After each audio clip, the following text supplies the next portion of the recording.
ನಮಸ್ಕಾರ ಗೆಳೆಯರೆ, ನೀವು ನೋಡ್ತಾ ಇದ್ದೀರಾ ಹಳ್ಳಿಯ ಯೂಟ್ಯೂಬ್ ಚಾನಲ್. ಆತ್ಮೀಯ ಗೆಳೆಯರೆ, ಇವತ್ತಿನ ಈ ವಿಡಿಯೋದಲ್ಲಿ ಕೇಂದ್ರ ಸರ್ಕಾರ ರೈತರ ಅಭಿವೃದ್ಧಿಗಾಗಿ ಅನೇಕ ಯೋಜನೆಗಳನ್ನು ಜಾರಿಗೊಳಿಸಿದೆ. ಅದರಲ್ಲಿ ಬರುವಂಥ ಅತಿ ಪ್ರಮುಖವಾದಂಥ ಯೋಜನೆಯಾದ ರಾಷ್ಟ್ರೀಯ ಜಾನುವಾರು ಮಿಷನ್ ಯೋಜನೆಯಡಿಯಲ್ಲಿ ರೈತರ ಆದಾಯವನ್ನು ಹೆಚ್ಚಿಗೆ ಮಾಡಲು ಮತ್ತು ಕೃಷಿಯ ಜೊತೆಗೆ ಹಸುಗಳನ್ನು ಸಾಕಿ ಹೆಚ್ಚಿನ ಆದಾಯವನ್ನು ಪಡೆಯುವಂತಹ ರೈತರಿಗೆ ಡೈರಿ ಫಾರ್ಮನ್ನು ಸ್ಥಾಪನೆ ಮಾಡಲು ಸಹಾಯಧನಕ್ಕಾಗಿ ಅರ್ಜಿಗಳನ್ನು ಕರೆದಿದ್ದಾರೆ. ಅರ್ಜಿಯನ್ನು ಯಾವ ರೀತಿಯಾಗಿ ಸಲ್ಲಿಸಬೇಕು, ಬೇಕಾಗುವಂಥ ದಾಖಲಾತಿಗಳು ಏನೇನು ಮತ್ತು ಎಷ್ಟು ಸಹಾಯಧನ ಸಿಗುತ್ತೆ ಎಂಬುದರ ಸಂಪೂರ್ಣವಾದಂಥ ಮಾಹಿತಿಯನ್ನು ಈ ವಿಡಿಯೋದಲ್ಲಿ ತಿಳಿದುಕೊಳ್ಳೋಣ. ವಿಡಿಯೋನ ಪೂರ್ತಿಯಾಗಿ ವೀಕ್ಷಣೆ ಮಾಡಿ ಮತ್ತು ಇದೇ ಮೊದಲ ಬಾರಿಗೆ ಯಾರಾದರೂ ನಮ್ಮ ಯೂಟ್ಯೂಬ್ ಚಾನಲ್ನ ನೋಡ್ತಾ ಇದ್ದರೆ ದಯವಿಟ್ಟು ಸಬ್ಸ್ಕ್ರೈಬ್ ಮಾಡ್ಕೊರಿ.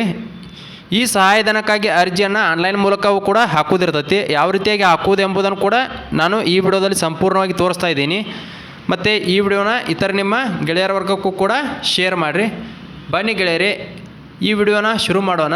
ಇಲ್ಲಿ ನೋಡ್ಬೋದು, ರೈತರ ಆದಾಯವನ್ನು ಹೆಚ್ಚಿಸಲು ಕೃಷಿಯ ಜೊತೆಗೆ ಪಶುಪಾಲನೆ ಮಾಡುವಂತೆ ಪ್ರೋತ್ಸಾಹಿಸಲಾಗುತ್ತಿದೆ. ಅದಕ್ಕಾಗಿ ರಾಷ್ಟ್ರೀಯ ಜಾನುವಾರು ಮಿಷನನ್ನು ಸರ್ಕಾರ ಪ್ರಾರಂಭ ಮಾಡಿದೆ. ಇದು ಕೇಂದ್ರ ಸರ್ಕಾರದ ಯೋಜನೆ ಆಗಿರ್ತದೆ, ರಾಷ್ಟ್ರೀಯ ಜಾನುವಾರು ಮಿಷನ್ ಅನ್ನುವುದು. ಇದರಡಿಯಲ್ಲಿ ಹಲವು ಯೋಜನೆಗಳ ಮೂಲಕ ರೈತರಿಗೆ ಪಶುಪಾಲನೆ ಸಹಾಯಕ್ಕೆ ಕೆಲಸಕ್ಕೆ ನೆರವು ನೀಡಲಾಗ್ತಾ ಇದೆ.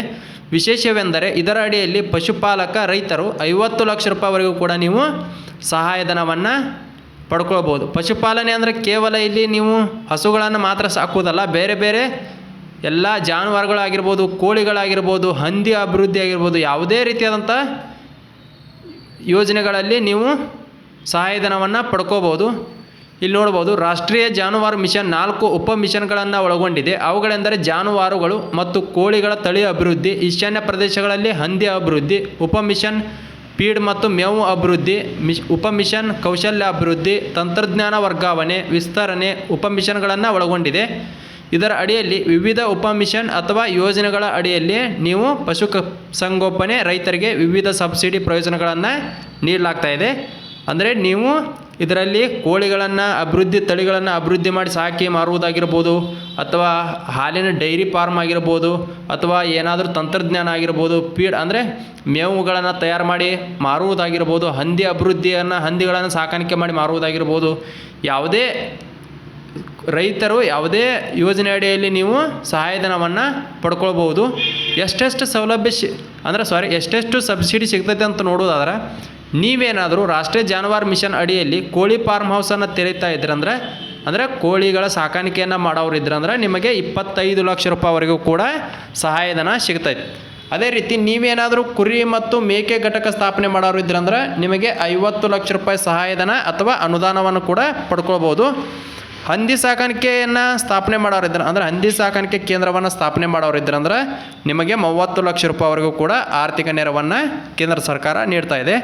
ಅದೇ ರೀತಿ ನೀವೇನಾದರೂ ಮೇವು ಬ್ಲಾಕ್ ಅಥವಾ ಮೇವು ಸಂಗ್ರಹಣಾ ಸೌಲಭ್ಯವನ್ನು ಮಾಡೋರಿದ್ರಂದ್ರೆ, ಅಂದರೆ ಮೇವುಗಳನ್ನು ಮೌಲ್ಯವರ್ಧನೆ ಮಾಡಿ ಮಾರಾಟ ಮಾಡೋರಿದ್ರಂದ್ರೆ ಆ ಘಟಕವನ್ನು ಸ್ಥಾಪಿಸಲು ನಿಮಗೆ 50 ಲಕ್ಷ ರೂಪಾಯಿವರೆಗೂ ಕೂಡ ಸಹಾಯಧನ ಮತ್ತು ಅದರ ಜೊತೆಗೆ ಆರ್ಥಿಕ ನೆರವನ್ನು ಕೂಡ ನೀಡಲಾಗ್ತಾ ಇದೆ.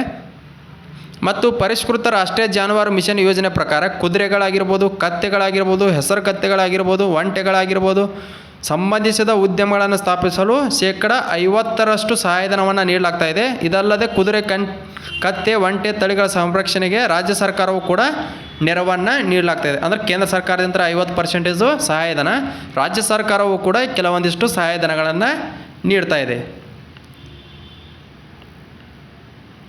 ಇನ್ನು ಈ ಯೋಜನೆಯ ಲಾಭವನ್ನು ಯಾರು ಪಡ್ಕೊಳ್ಳುವುದು ಅಂತ ನೋಡುವುದಾದ್ರೆ, ರಾಷ್ಟ್ರೀಯ ಜಾನುವಾರು ಮಿಷನ್ ಯೋಜನೆ ಪ್ರಕಾರ ಪ್ರಯೋಜನಗಳನ್ನು ಖಾಸಗಿ ವ್ಯಕ್ತಿಗಳಾಗಿರ್ಬೋದು, ಅಂದರೆ ಯಾವುದೇ ವ್ಯಕ್ತಿಗಳು ಕೂಡ ರೈತ ಬಾಂಧವರು ಅಥವಾ ಸ್ವಸಹಾಯ ಗುಂಪುಗಳನ್ನು ಕಟ್ಕೊಂಡಿರ್ತಿರಲ್ಲ ಅವರು ಕೂಡ ಪಡ್ಕೋಬೋದು, ಅಥವಾ ರೈತ ಉತ್ಪಾದಕ ಸಂಸ್ಥೆಗಳಂತ ಇರ್ತೀವಲ್ಲ, ಕಟ್ಕೊಂಡಿರ್ತಿರಲ್ಲ ಊರುಗಳಲ್ಲಿ, ಗ್ರಾಮೀಣ ಭಾಗದಲ್ಲಿ, ಅಂತಹ ಸಂಸ್ಥೆಗಳಾಗಿರ್ಬೋದು, ರೈತ ಸಹಕಾರಿಗಳಾಗಿರ್ಬೋದು, ಜಂಟಿ ಹೊಣೆಗಾರಿಕೆಗಳ ಗುಂಪುಗಳಾಗಿರ್ಬೋದು, ವಿಭಾಗದ 8 ಕಂಪನಿಗಳು ಕೂಡ ಈ ಯೋಜನೆಯ ಲಾಭವನ್ನು ಪಡ್ಕೊಳ್ಬೋದು. ಅರ್ಹತೆ ಮತ್ತು ಷರತ್ತುಗಳು ಏನೇನಂತ ನೋಡೋದಾದ್ರೆ, ಯೋಜನೆಯ ಪ್ರಯೋಜನಗಳನ್ನು ಪಡೆಯಲು ಫಲಾನುಭವಿಗಳು ತಮ್ಮ ಸ್ವಂತ ಭೂಮಿಯನ್ನು ಹೊಂದಿರಬೇಕು ಅಥವಾ ಗುತ್ತಿಗೆ ಭೂಮಿಯನ್ನು ಕಡ್ಡಾಯವಾಗಿ ಹೊಂದಿರಲೇಬೇಕಾಗತ್ತೆ. ಮಂಜೂರಾದ ಸಾಲ ಅಥವಾ ಹಣಕಾಸು ಯೋಜನೆಗಳನ್ನು ಬ್ಯಾಂಕ್ ಗ್ಯಾರಂಟಿ ಹೊಂದಿರಬೇಕಾಗತ್ತೆ. ಅಂದರೆ ನಿಮಗೆ ಮಂಜೂರಾದ ಸಾಲವನ್ನು ನೀಡಲು ಬ್ಯಾಂಕ್ ಗ್ಯಾರಂಟಿ ಕೊಡಬೇಕಾಗತ್ತೆ. ಅದರ ಜೊತೆಗೆ ಯೋಜನೆಯನ್ನು ನಡೆಸಲು ಉದ್ಯಮಿ ಸ್ವಂತ ತರಬೇತಿಯನ್ನು ನೀಡಬೇಕು ಅಥವಾ ತರಬೇತಿಯನ್ನು ಪಡೆದ ತಜ್ಞರನ್ನು ನೇಮಿಸಬೇಕಾಗಿರ್ತದೆ. ಅಂದರೆ ನೀವು ಯಾವ ಯೋಜನೆಯನ್ನು ಮಾಡಬೇಕಂತಿರಲ್ಲ ಆ ಯೋಜನೆ ಬಗ್ಗೆ ನಿಮಗೆ ಸ್ಪಷ್ಟವಾದಂಥ ಜ್ಞಾನ ಇರಬೇಕಾಗತ್ತೆ.